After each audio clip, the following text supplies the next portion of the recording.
Demi melihat langsung kondisi Bali selama pandemi COVID-19, Menteri Pariwisata dan Ekonomi Kreatif Sandiaga Salahuddin Uno dalam kunjungan kerja perdananya ke Pulau Bali berkesempatan untuk berinteraksi dan diskusi dengan pelaku pariwisata dan UMKM pada Minggu malam di salah satu hotel di kawasan Tanjung Benoa, Badung, Bali.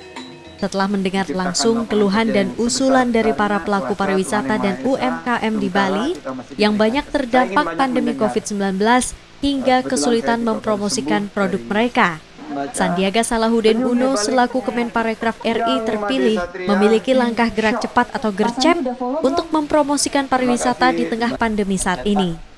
Salah satunya adalah dengan program jangka pendeknya, ia akan memperluas dana hibah untuk pelaku sektor pariwisata dan ekonomi kreatif di luar hotel dan restoran, serta akan memfasilitasi usulan gubernur untuk kemudahan sektor pariwisata dan ekonomi kreatif dengan dana pinjaman lunak sebesar 9,9 triliun.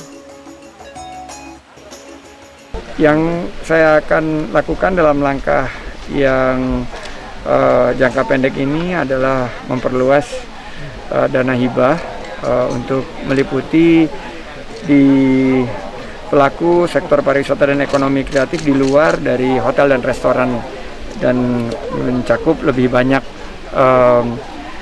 elemen dari sektor pariwisata dan ekonomi kreatif. Kedua, tentunya tadi ada diskusi dengan Bapak Gubernur, Bapak Wakil Gubernur, dan seluruh jajaran bahwa ada permintaan untuk memfasilitasi sektor pariwisata dan ekonomi kreatif ini dengan dana pinjaman lunak 9,9 triliun yang mudah-mudahan nanti kita bisa diskusikan dengan Ibu Menteri Keuangan, dan langkah-langkah jangka pendek, jangka menengah lainnya termasuk promosi yang sesuai dengan tugas dan fungsi Kemenparekraf. Salah satu pelaku UMKM Anak Agung Endra Dwi Payana mengaku selama pandemi COVID-19 melanda, penurunan penjualan mencapai 90%. Ia berharap kepada Kemenparekraf RI agar dibantu untuk memasarkan produknya hingga ke luar negeri dengan basis digitalisasi. Kalau untuk dukungannya sih ya, apalagi kita UMKM saat ini ya masa pandemi ya, pastinya untuk pemasarannya itu pasti paling penting. Jadi kita di masa pandemi ini bagaimana bisa dibantu untuk pemasaran ya, setidaknya secara digital lah, karena situasi seperti ini.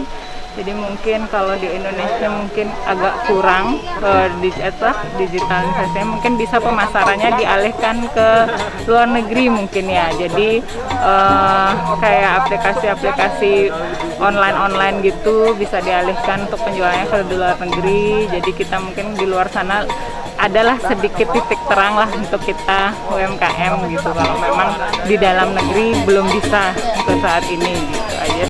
Sandiaga Salahuddin Uno selain khusus membangkitkan ekonomi pariwisata Bali, ia juga mengaku memiliki tugas khusus dari Presiden Joko Widodo untuk fokus pada 5 destinasi super prioritas.